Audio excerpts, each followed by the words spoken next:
saya semua mengakui bahwa hari ini kita ada di tempat ini adalah semua karena kasih Tuhan. Kita tahu ya. Haleluya. Puji Tuhan. Hari ini kita akan mendengarkan kebenaran firman Tuhan yang saya berikan tema tidak siap menyambut kedatangan Tuhan. Wow. Kita berharap dan kita harus siap ya untuk menyambut kedatangan Tuhan. Kita harus siap. Karena kalau tidak siap, bagaimana kita akan menerima mujizat berkat yang telah Tuhan sediakan bagi kita lewat kedatangannya. Bapak Ibu Saudara terkasih, minggu lalu saya sudah menyampaikan kebenaran firman Tuhan tentang masa sukar yang akan terjadi di akhir zaman. Kita mendengarkan bahwa masa sukar di akhir zaman. Ketika kita mendengarkan kata-kata ini, maka apa yang muncul di dalam hati dan pikiran kita? Yang muncul di dalam hati dan pikiran kita adalah kesulitan-kesulitan yang semakin besar, yaitu masalah-masalah ekonomi, masalah-masalah sakit penyakit, masalah-masalah bencana-bencana alam. Itu yang ada di dalam pikiran kita. Memang itu betul Bapak Ibu Saudara akan terjadi. Tetapi yang menjadi masa sukar yang paling utama di akhir zaman adalah yang sudah kita baca minggu lalu dalam 2 Timotius 3 ayat 1 sampai 7. Nanti silakan baca kembali di rumah masing-masing. Sehanya saat ini kita mengingat kembali supaya kita tidak lupa untuk mempersiapkan diri kita untuk menyambut kedatangan Tuhan yang kedua kali. Yaitu masa sukar yang dimaksud adalah di mana setiap manusia akan lebih mencintai dirinya sendiri, akan lebih mengutamakan uang, akan lebih mengutamakan kepentingan diri sendiri, tidak menghormati orang tua, akan memberontak kepada orang tua, akan memberontak kepada pemimpin, akan menjadi orang-orang sombong dan suka menfitnah. Oleh karena itu Bapak Ibu Saudara, pada hari-hari terakhir ini alangkah bijaknya jika kita memilih pertemanan yang benar. Kita akan cari pertemanan di mana teman kita itu adalah orang-orang yang mengutamakan kepentingan Tuhan, supaya kita juga boleh ikut di dalam gerakan yang dia lakukan. Karena tanpa pertemanan pun Bapak Ibu Saudara, kita sudah cenderung jauh daripada Tuhan. Oleh karena itu cari pertemanan yang teman kita itu sangat-sangat memprioritaskan Tuhan di dalam hidupnya. Masa sukar selanjutnya Bapak Ibu Saudara tidak peduli dengan yang namanya kegiatan rohani, tidak peduli dengan yang namanya pertumbuhan rohani. Itulah masa sukar yang sesungguhnya. Karena kalau kita sudah tidak peduli Bapak Ibu Saudara, berkat apa yang akan kita terima? Maka penting sekali kita perhatikan bagaimana kehidupan kita saat ini, bagaimana kerohanian kita saat ini, bagaimana kekristenan kita saat ini. Bapak Ibu, jika saat ini ya kita merasa ya dan memang cenderung ya manusia saat ini agak jauh, banyak yang jauh daripada kepentingan ibadah. Misalnya dalam membaca kebenaran firman Tuhan, misalnya dalam kesetiaan ibadah melayani, misalnya dalam mementingkan urusan pekerjaan Tuhan. Kita boleh berkaca dengan diri kita sendiri, yang manakah yang paling utama dalam kehidupan kita. Jika kita jauh daripada apa yang Tuhan inginkan, bagaimana kita menghadapi masa sukar ke depan? Bagaimana kita menghadapi ajaran-ajaran sesat? Selain masa sukar akan datang ajaran-ajaran sesat. Bapak Ibu, sedikit saya mengingatkan, ajaran-ajaran sesat itu semakin bertambah-tambah, ya, semakin meningkat, ya, tingkat ajarannya itu yang benar-benar sangat-sangat menyesatkan Bapak Ibu Saudara. Dahulu ada gereja Mormon, ya. Ini semuanya dikenal sebagai Kristen, ya. Sepertinya Kristen, tetapi ajaran yang menyesatkan Bapak Ibu Saudara, ya. Yang pertama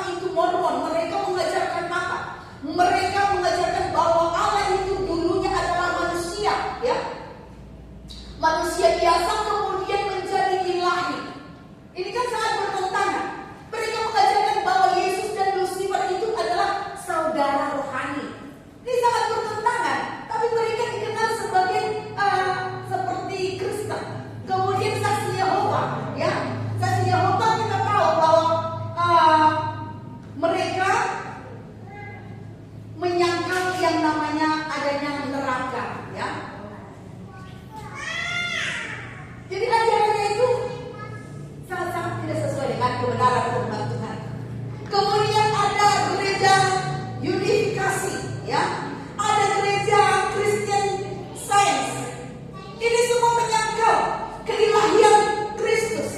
Kemudian yang terakhir itu adalah gereja Tuhan yang Maha Kuasa, yang mengatakan adanya Yesus yang datang dalam wujud wanita. Dan terakhir Bapak Ibu Saudara yang sudah saya sampaikan kemarin, ya, adanya paus yang mengaku bahwa dia adalah paus yang sah dan benar. Yang lainnya adalah palsu. Siapa paus sekarang? Siapa namanya? Paus Leo yang ke-14. Kita berdoa, ya, supaya Tuhan bekerja. Jadi paus ini yang mengaku bahwa dia adalah paus yang sah dan benar. Dia mengaku bahwa dia adalah penerus daripada Simon Petrus. Dia mengaku bahwa dia adalah penerus Muhammad. Dia mengaku bahwa dia adalah penerus daripada Yesus. Ini kan semakin keras pengajarannya, ya. Semua kepercayaan sepertinya harus berpusat kepada dia.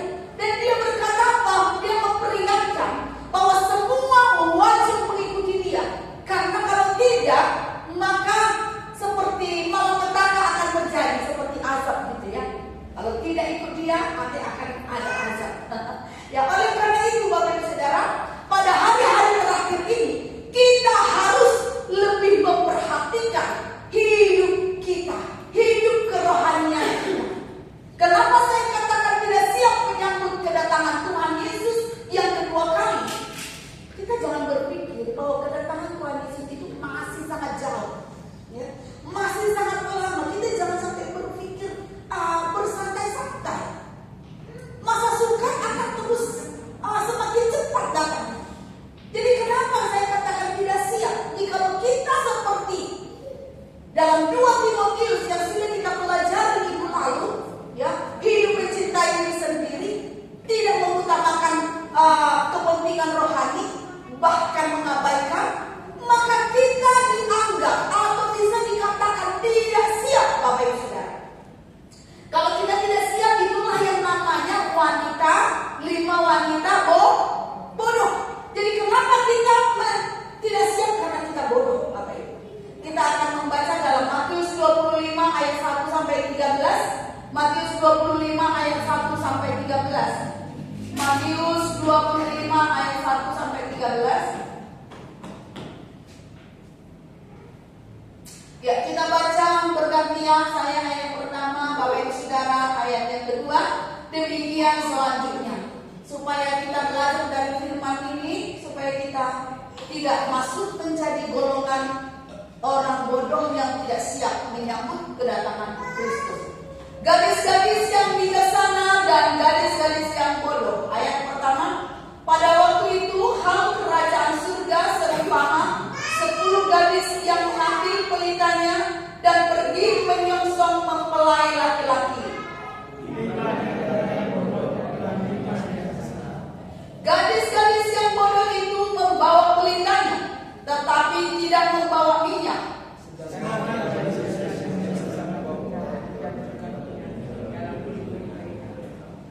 Tetapi karena mempelai itu lama tidak datang-datang juga, mengantuklah mereka semua lalu tidur.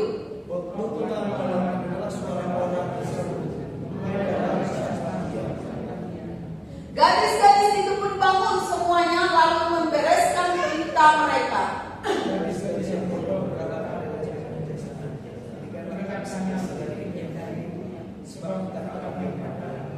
Ayat yang ke-9, tetapi jawab gadis-gadis yang bijaksana itu, tidak, nanti tidak cukup untuk kami dan untuk kamu. beli di situ.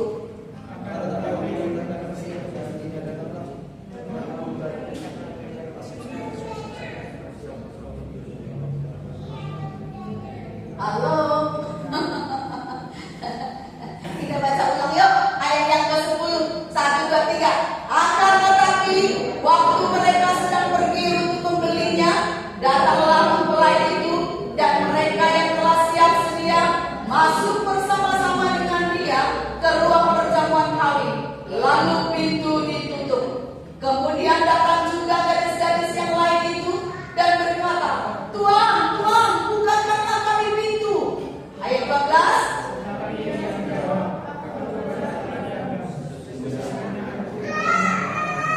Karena itu berjaga-jagalah, sebab kamu tidak tahu akan hari maupun akan saatnya. Oh haleluya Bapak Saudara. Mereka masuk dalam golongan orang yang datang, ya, yang tahu bahwa raja itu akan datang, ya. Tetapi kita lihat di sini, Bapak Ibu, dalam ayat 5 dikatakan, tetapi karena mempelai itu lama tidak datang-datang juga, mengantuklah mereka semua lalu tertidur. Kedatangan Tuhan terasa lama, akhirnya sampai ngantuk semuanya, ya, termasuk gadis-gadis ke-10 itu. Mulai longgar kewaspadaan. Tetapi ketika waktunya tiba, sang yang dinantikan datang. 5 gadis bodoh kebingungan Bapak Ibu Saudara, kurang mempersiapkan diri. Kita jangan seperti gadis bodoh ini, ya. Mereka kekurangan minyak, kurang persiapan. Ketika Tuhan datang secara diam-diam, secara tiba-tiba, 5 gadis bodoh itu juga datang mendekat dan meminta supaya pintu dibukakan.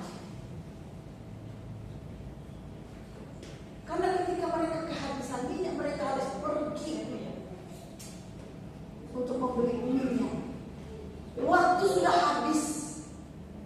Waktunya habis. Ini waktu kita sudah semakin singkat, Bapak Ibu. Sudah semakin sedikit waktu kita untuk mempersiapkan diri dalam menyambut kedatangan Tuhan. Ya. Jangan sampai nanti kita kehabisan waktu seperti 5 gadis bodoh ini. Ketika mereka datang kembali setelah membeli, setelah mempersiapkan minyaknya, pintu sudah ditutup. Dan ketika mereka gedor-gedor, Tuhan, Tuhan, bukakanlah kami pintu. Tetapi apa jawab Tuhan, Bapak Ibu? Apa jawab Tuhan? Aku tidak mengenal. Aku tidak mengenal kamu. Padahal dia masuk di dalam golongan gadis-gadis yang awalnya mau menyambut bersama-sama. Sama-sama orang Kristen, sama-sama percaya Tuhan akan datang. Tetapi tidak sama persiapannya dalam menyambut kedatangan Tuhan yang kedua. Orang yang sungguh-sungguh mempersiapkan diri pun menyambut kedatangan Tuhan sungguh-sungguh seperti gadis yang bijaksana itu. Ya, ketika gadis bodoh meminta dibagilah minyaknya, mereka bilang nanti gak cukup. Sebesar apapun usaha kita untuk mempersiapkan diri dalam menyambut kedatangan Tuhan yang kedua kali, itu paling maksimal cukup untuk diri kita sendiri. Gak bisa dibagi. Jadi oleh karena itu pada hari-hari terakhir ini kita jangan sampai kehabisan waktu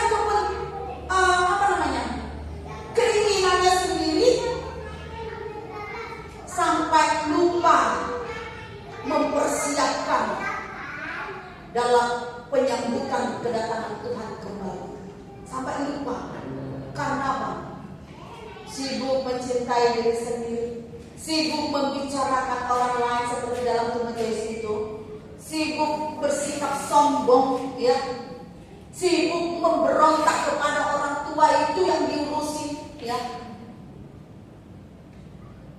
sibuk mencari apa yang dimimpikan, yang dicita-citakan, apa yang diharap-harapkan, kesuksesan di dunia ini. Dia sibuk untuk semuanya itu, sampai akhirnya abai dalam mempersiapkan diri menyambut kedatangan Kristus yang kedua. 5 gadis bodoh telah hidup sama seperti pada zaman masa sukar. Terjadi krisis moral dalam kehidupan kita. Diberi kesempatan Bapak Ibu untuk mengecek diri kita, apakah kita masuk di dalam golongan orang yang sedang dalam krisis moral. Karena kalau iya, kita harus cepat-cepat memperbaiki. Ini kesempatan bagi kita semua, ya. Krisis moral ini masuk dalam golongan orang-orang yang hidup penuh perjuangan, penuh pengorbanan. Untuk apa? Untuk kesenangannya. Dia mengeluarkan seluruh kemampuannya untuk apa? Mencapai mimpinya. Dia mengeluarkan seluruh keahliannya untuk apa? Mencapai keberhasilan, mencapai keinginannya, untuk semua yang dia mimpikan yang ada di dunia ini. Tetapi lupa mengeluarkan segala kekuatannya untuk berkorban, untuk menyenangkan hati Tuhan. Lupa mengeluarkan segala kemampuannya untuk berkorban, mengingat jiwa-jiwa, berdoa untuk jiwa-jiwa, melakukan tugasnya sebagai rekan kerja Allah. Kita semua rekan kerja Allah, amin. Kita semua rekan kerja Tuhan, ya, untuk menjaga jiwa-jiwa. Ada lagu, dua lagu ya. Pergilah kamu, jadikan semua bangsa. Tahu lagu ini? Muridku, pergi, pergi. Pergilah kamu, jadikan semua bangsa. Muridku, pergi, pergi. Ini kan ada yang firman Tuhan. Itu untuk siapa? Bukan hanya untuk orang yang sekolah kita, tetapi untuk semuanya. Baptis mereka dalam nama Allah Bapa dan Anak dan apa lagi? Dan Roh Kudus. Pergi, pergi, pergi. Itu tugas. Ada nggak kita masuk di dalam tugas itu? Kita tidak pergi. Pergikah kita mendoakan jiwa-jiwa? Pergikah kita memperhatikan jiwa-jiwa? Pergikah kita melakukan pekerjaan Tuhan? Mendukung, menyokong pertumbuhan gereja Tuhan? Menolong orang-orang susah seperti yang diperintahkan oleh Tuhan? Terkadang kita cenderung lupa, Bapak Ibu Saudara. Kita jangan lupa semua yang kita perjuangkan di dunia ini tidak lama. Itu akan hilang juga semuanya. Nanti kalau kedatangan Tuhan, anggaplah kita masih hidup sampai kedatangan Tuhan. Kita nggak bawa, ya. Kita nggak bawa semuanya itu. Kesuksesan kita, apalagi kekayaan kita, apapun yang kita perjuangkan di bumi ini, itu kita tidak bawa. Tetapi jika kita mengeluarkan kemampuan kita, berkorban untuk kehendak Tuhan, menyenangkan Tuhan, untuk pekerjaan Tuhan, untuk melayani Tuhan, untuk mendekat kepada Tuhan, maka semuanya mendapatkan upah di surga. Katakan amin. Saya mendengarkan khotbah seorang hamba Tuhan, mungkin Bapak Ibu Saudara juga mendengarkannya. Coba perhatikan, nanti mungkin Bapak Ibu tahu ini khotbah siapa, ya. Oke. Saya mendengarkan khotbah seorang hamba Tuhan. Dia mengatakan bahwa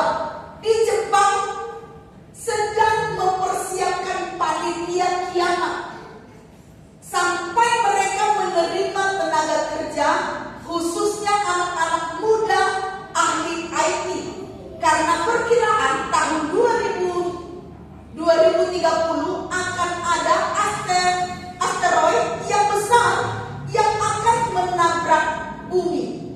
Dan mereka memprediksi itu adalah akhir dari bumi ini. Oleh karena itu mereka berusaha supaya asteroid itu tidak bertabrakan dengan bumi. Khotbah siapa itu? Ada yang tahu? Nggak ada, ya. Oke, tetapi saya sudah sampaikan. Ini disampaikan di Jepang. Mereka bikin panitia untuk menghadapi keadaan akhir zaman tahun 2030. Diprediksi akan ada asteroid yang besar yang akan bertabrakan atau menabrak bumi. Dan itu akan diprediksi menjadi akhir daripada bumi ini. Sehingga mereka membentuk panitia bagaimana supaya tidak menabrak bumi. Ya, mereka sungguh-sungguh mempersiapkan supaya jangan sampai terjadi bahaya yang besar itu. Apalagi kita, Bapak Ibu Saudara, kita sudah tahu bahwa akhir zaman sudah semakin dekat.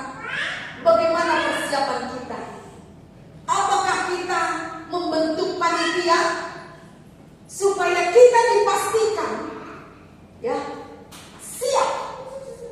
Apakah keluarga kita perlu dibentuk panitia supaya tidak ada di antara keluarga kita yang tidak siap? Apakah perlu dibentuk di gereja ini supaya tidak ada jemaat satupun yang tidak siap? Supaya ketika kita datang beribadah, semuanya sungguh-sungguh mempersiapkan diri. Apakah kita punya persiapan seperti itu untuk menyambut kedatangan Tuhan?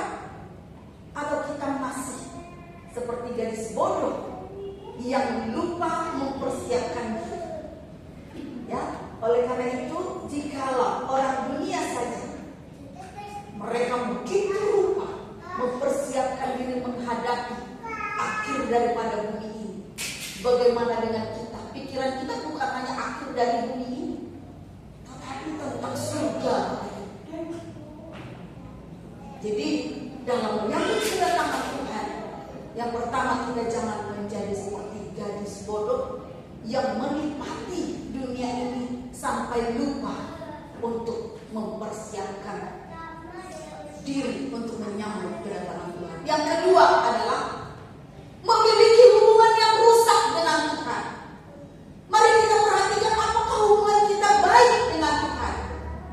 Kekristenan kita bukan hanya untuk mengisi status kita, Bapak Ibu. Oh, supaya kita punya status di KTP ya, kalau ditanya di sekolah atau di tempat bekerja atau di lingkungan kita agama apa, lalu kita punya jawaban. Bukan hanya untuk itu, tetapi kekristenan kita ini adalah bicara tentang bagaimana kita punya hubungan dengan Tuhan. Kita harus membangun hubungan yang jelas dengan Tuhan. Apakah hubungan kita jelas dengan Tuhan? Coba kita cek. Jelas nggak hubungan kita dengan Tuhan? Jikalau jelas, coba kita perhatikan. Jikalau kita anak, maka kita akan menghormati Tuhan. Jikalau kita anak di hadapan Tuhan, jikalau kita hamba di hadapan Tuhan, maka kita akan tunduk kepada perintahnya. Jikalau kita adalah pengikut Kristus, maka kita akan mengikuti apa yang diajarkan oleh Tuhan. Sekarang kita cek setiap kita, apakah kita melakukannya? Apakah kita melakukan ini? Apakah kita anak Tuhan? Kalau kita anak Tuhan, kita akan menghormati Tuhan. Kalau kita hamba, kita akan taat tunduk kepadanya, melakukan pekerjaannya. Kalau kita pengikut Kristus, kita akan mengikuti apa yang Dia ajarkan. Setiap saat kita akan berhubungan dengan Dia, terhubung dengan Dia. Apalagi kita kemarin yang dipimpin oleh Bapak Ricardo, apa itu? Yang ada terhubung itu. Ku terhubung denganmu, selalu melengkapi hati.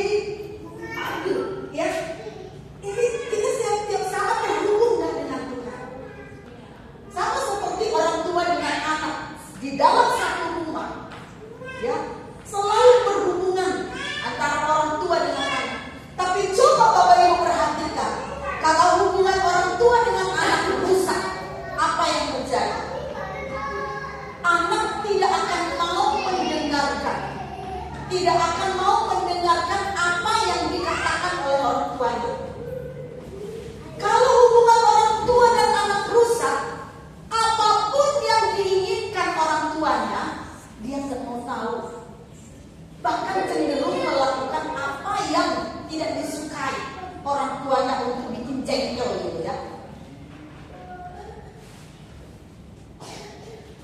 Dia tidak pusing. Mau orang tuanya malu karena sikapnya atau tidak, dia nggak mau pusing. Orang tuanya ingin apa, dia nggak mau tahu Bapak Ibu.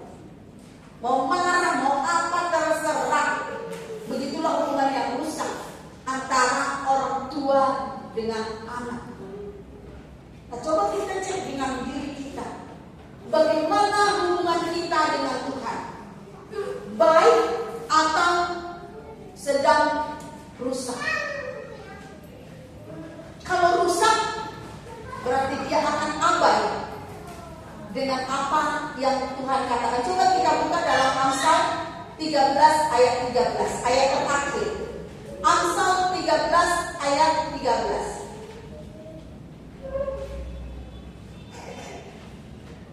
Kita baca bersama-sama. 1, 2, 3. Siapa meremehkan firman, ia akan menanggung akibatnya.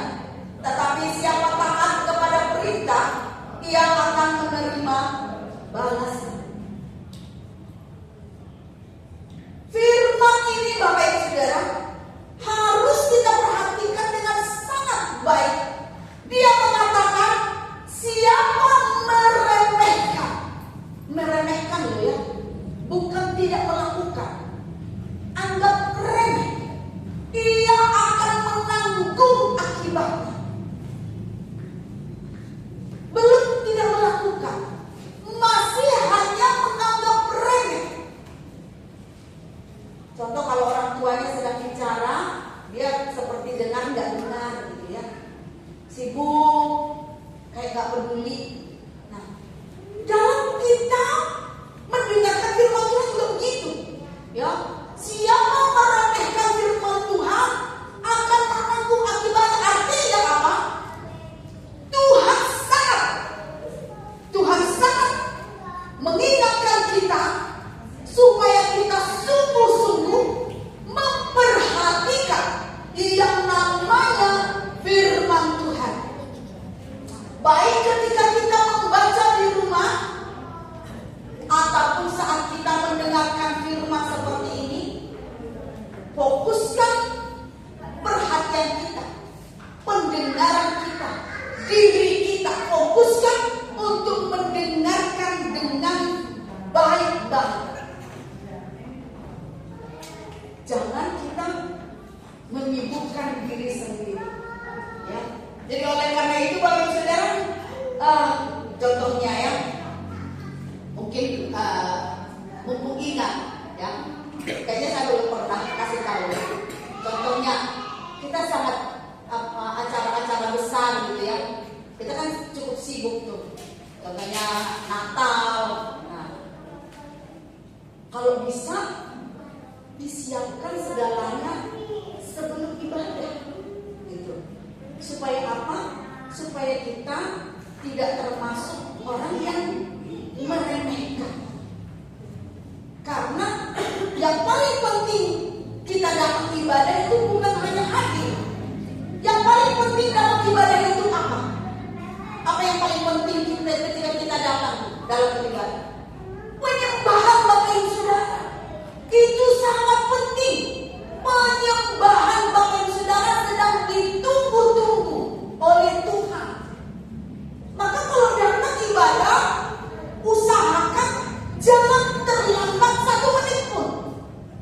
Karena apa? Tuhan sedang menunggu. Itulah korban persembahan kita yang paling berharga. Pujian kita, penyembahan kita, itu yang Tuhan tunggu.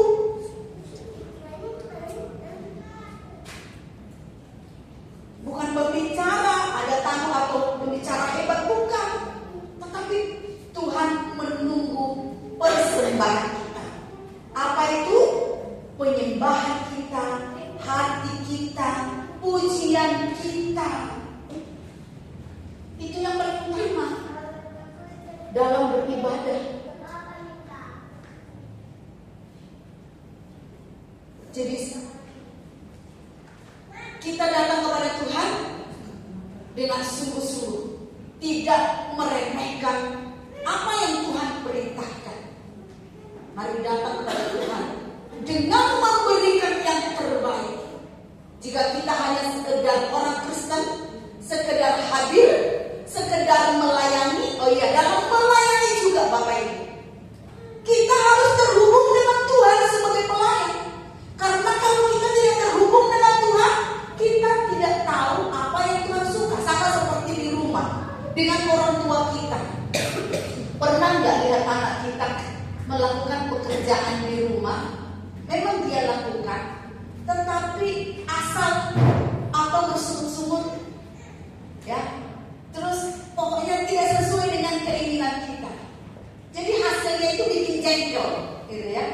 Contohnya nyapu, kalau cuma disapu cuma asal lewat kayak gitu, ya kotoran-kotoran cincang di sudut-sudut gitu kan. Jadi kadang bikin, aduh gimana nih, kayaknya mending gak usah dikerjakan gitu ya. Tapi begitu juga kalau kita datang sama Tuhan melayani Bapak Ibu. Itulah sebabnya kalau kita melayani, kita harus terhubung dengan Tuhan. Oleh karena itu alangkah baiknya Bapak Ibu, jika kita memiliki pertemuan lebih sering. Supaya apa? Supaya kita lebih banyak berdoa. Untuk apa? Untuk menemukan sebenarnya Tuhan yang Tuhan suka itu apa. Sehingga ketika kita tahu apa yang Tuhan suka, maka kita akan melakukan seperti yang Tuhan mau. Maka pada hari-hari terakhir ini, dalam mempersiapkan diri dalam menyambut kedatangan Tuhan, ya, mari kita lebih serius lagi memperbaiki hubungan kita dengan Tuhan. Supaya apa? Supaya kita tidak menjadi orang-orang yang meremehkan firman Tuhan. Orang yang meremehkan firman Tuhan itu contohnya bagaimana? Sudah dengar, udah tahu, contohnya sekarang ini udah tahu kan? Tetapi ya lewat gitu ya. Lewat, tidak diperhatikan dan tidak ada niat untuk melakukannya. Sama seperti anak tadi yang tidak yang hubungannya rusak dengan orang tuanya. Orang tuanya mulutnya tak sampai berbusa.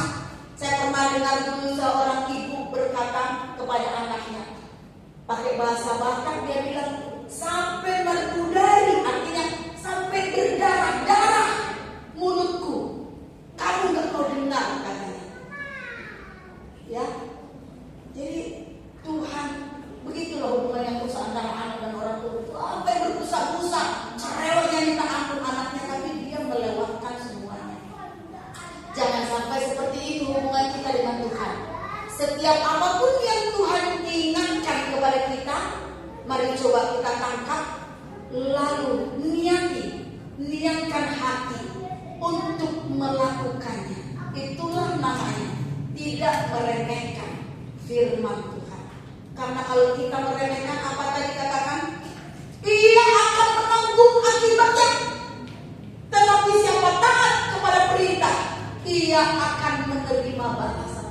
Tidak akan ada orang yang sia-sia melakukan ketaatan kepada firman Tuhan. Tidak akan pernah sia-sia Bapak Saudara. Akan ada upahnya. Sekalipun seharusnya tidak perlu diubah, ya kan? Karena itu kan harusnya kewajiban kita. Tetapi Tuhan tetap kasih upah Bapak Ibu. Jadi tidak sia-sia kalau kita memperhatikan apa yang Tuhan ingatkan kepada kita. Mari, saya sangat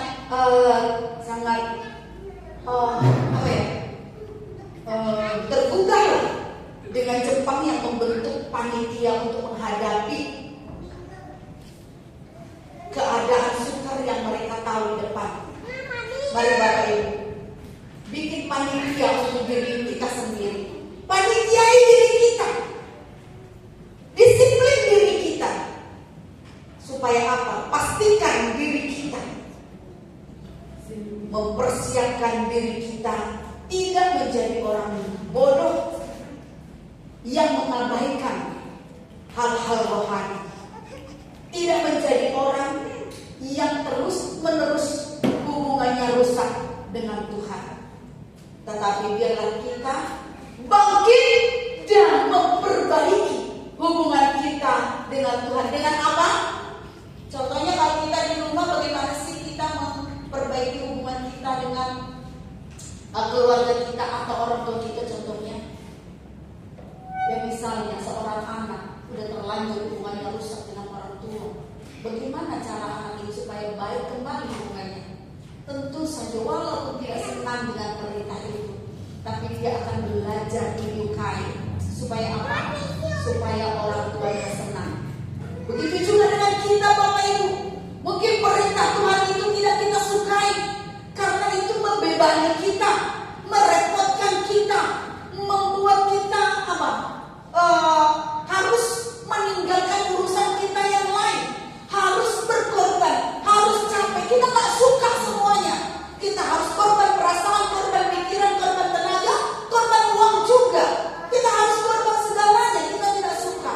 Tetapi disinilah kalau kita mau memperbaiki hubungan kita dengan Tuhan, kita sama-sama belajar. Kita sama-sama belajar kembali untuk menerimanya dan belajar untuk melakukannya, supaya yang memberi perintah itu yaitu Tuhan disukakan kembali, disenangkan kembali, sehingga hubungan kita baik dengan Tuhan. Amin. Amin. Puji Tuhan. Demikian firman Tuhan hari ini. Kita berdoa supaya kita semua adalah orang-orang yang tidak termasuk dalam golongan orang yang tidak siap menyambut kedatangan Tuhan. Ayo silahkan maju ke depan. Ya, puji Tuhan.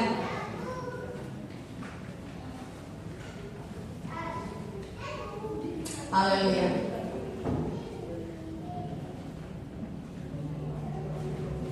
Mari pastikan Bapak Ibu, kita bukan menjadi gadis yang bodoh, dan pastikan kita memiliki hubungan yang baik dengan Tuhan. Tidak anggap remeh dengan segala perkataan Tuhan. Jikalau ketika kita diingatkan oleh firman Tuhan, baik lewat khotbah atau YouTube atau apapun juga yang kita dengarkan saat kita baca, perhatikanlah baik-baik dan niatilah untuk melakukannya. Amin. Haleluya. Kita nyanyikan lagu yang untuk saya ada bersama. Baik, kita mari berdoa, tundukkan kepala kita semuanya, kita datang di hadapan Tuhan. Bapa, terima kasih untuk kebenaran firman-Mu pada hari ini. Kami mengucap syukur Tuhan, mengingatkan kami kembali bahwa kedatangan-Mu sudah semakin dekat. Dan biarlah kami semua Engkau dapati sebagai orang-orang yang masuk dalam golongan mempersiapkan diri kami dengan sungguh-sungguh dalam menyambut kedatangan-Mu yang kedua.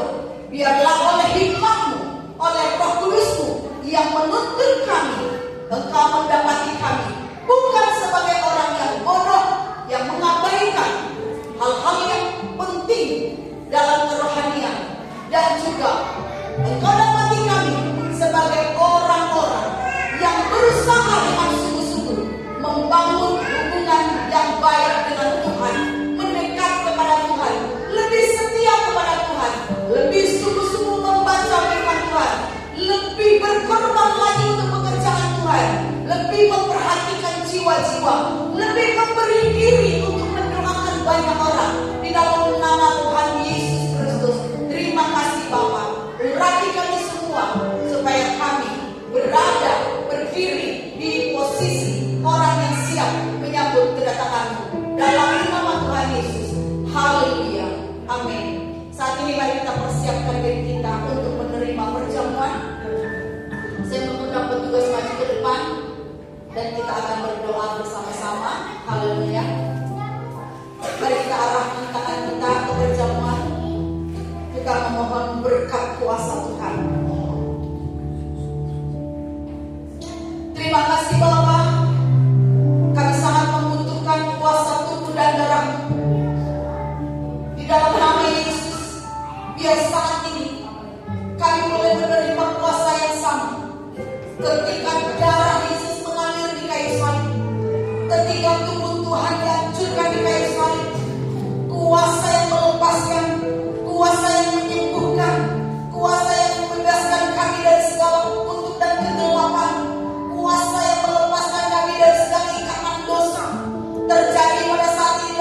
firman kami lewat perjamuan pada malam hari ini.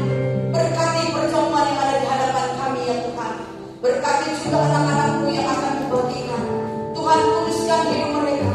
Tuhan, pakai jadi berkat di dalam nama Yesus. Haleluya. Amin.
Percayakah Bapak Ibu Saudara bahwa roti yang ada di tangan kanan kita pada saat ini adalah benar-benar persekutuan dengan tubuh Tuhan Yesus Kristus. Amin. Mari bersekutu dengan tubuhnya di dalam nama Tuhan Yesus.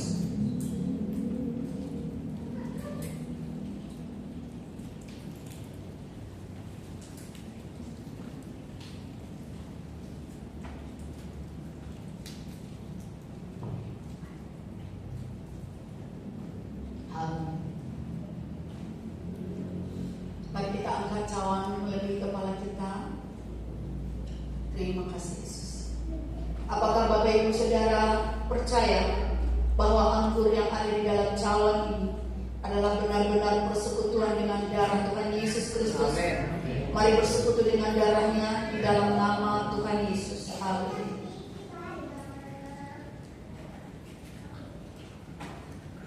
Mari kita mengucap syukur bersama-sama. Haleluya. Terima kasih. Terima kasih Tuhan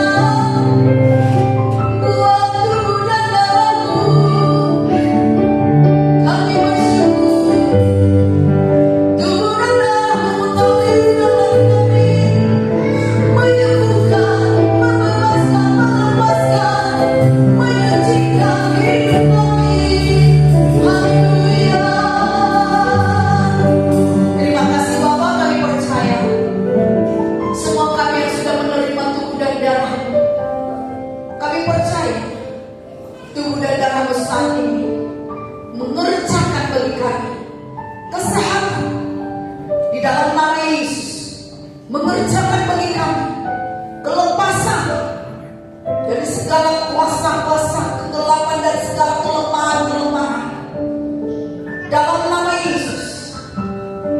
Dalam nama Yesus, melepaskan kami dari segala hal-hal yang buruk dalam perasaan kami, dalam pikiran kami, dalam kehendak kami, di dalam nama Yesus.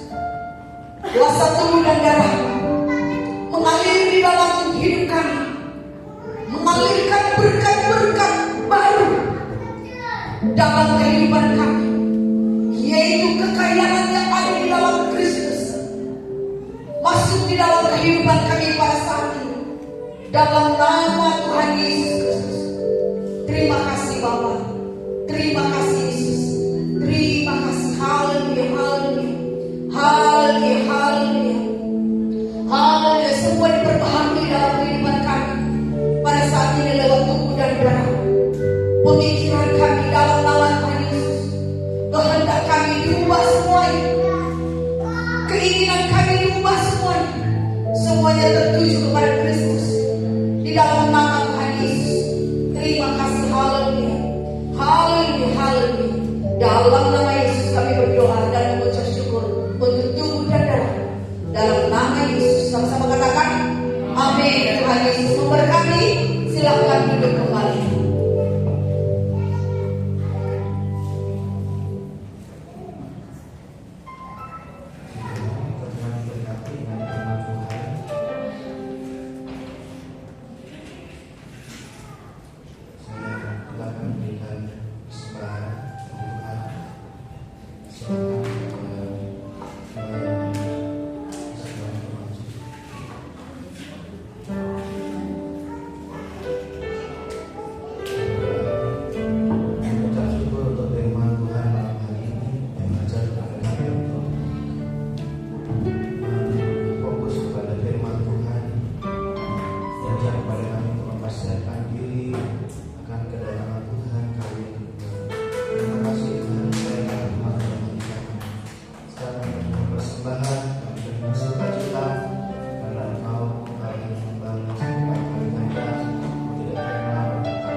Baik, mari kita bangkit berdiri, kita agungkan Tuhan kita, haleluya. Kita berikan kemuliaan yang terbaik bagi Tuhan.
mendampingi kami sepanjang minggu yang lalu. Dan kami percaya Engkau telah menyediakan segala keperluan kami sepanjang minggu ke depan. Di dalam nama Yesus kami mengucap syukur kepada-Mu. Engkau menyediakan untuk semua keperluan hidup kami, untuk kami boleh tetap menjadi hamba-Mu yang setia. Terpujilah nama Tuhan yang memberkati keluarga kami sampai pada hari ini. Terpujilah nama Tuhan yang menyediakan berkat dalam usaha pekerjaan kami. Terpujilah nama Tuhan yang menuntun langkah-langkah kami untuk tetap setia datang di hadirat-Mu. Terpujilah nama Tuhan yang masih memberikan kami kesempatan untuk melayani Engkau. Terpujilah nama Tuhan, kami masih boleh berdiri di hadapan-Mu pada saat ini. Terima kasih ya Bapa, terima kasih ya Tuhan. Berkati seluruh jemaat Tuhan yang tidak bisa hadir juga pada malam hari ini. Tangan kasih Tuhan menjamah dan memberkati mereka di dalam nama Tuhan Yesus Kristus.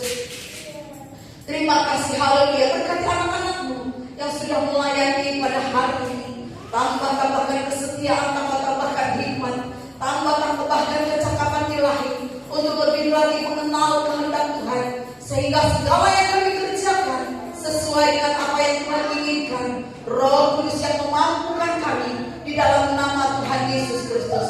Mari jemaat Tuhan, arahkanlah hatimu kepada Bapa kita sumber segala berkat, dan angkatlah tanganmu terima berkat dari Bapa kita. Haleluya.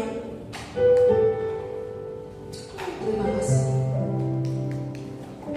Disegarkannya jiwamu, diperbaharuinya hati dan pikiran, dibuatnya engkau semakin menyukai firman-Nya, dan diberikannya kekuatan kepadamu untuk melaksanakan perintahnya. Dibukanya matamu untuk melihat rencananya yang ajaib di dalam hidupmu. Di dalam nama Tuhan Yesus Kristus, dibukanya telingamu untuk mendengarkan perkataannya, dan diberikannya hati yang tunduk kepadamu untuk menjadi pelaku perintahnya. Di dalam nama Tuhan Yesus, disertainya jalan-jalan, dan dibuatnya engkau menjadi hamba yang diurapi oleh Tuhan. Di dalam nama Tuhan Yesus, diberkatinya apa yang engkau kerjakan, dibuatnya engkau menjadi berkat dalam nama Tuhan Yesus. Damai daripada Allah Bapa, cinta kasih dari Tuhan Yesus, dan persekutuan dari Roh Kudus menyertai engkau dari sekarang sampai selama-lamanya. Tuhan Yesus memberkati. Amin.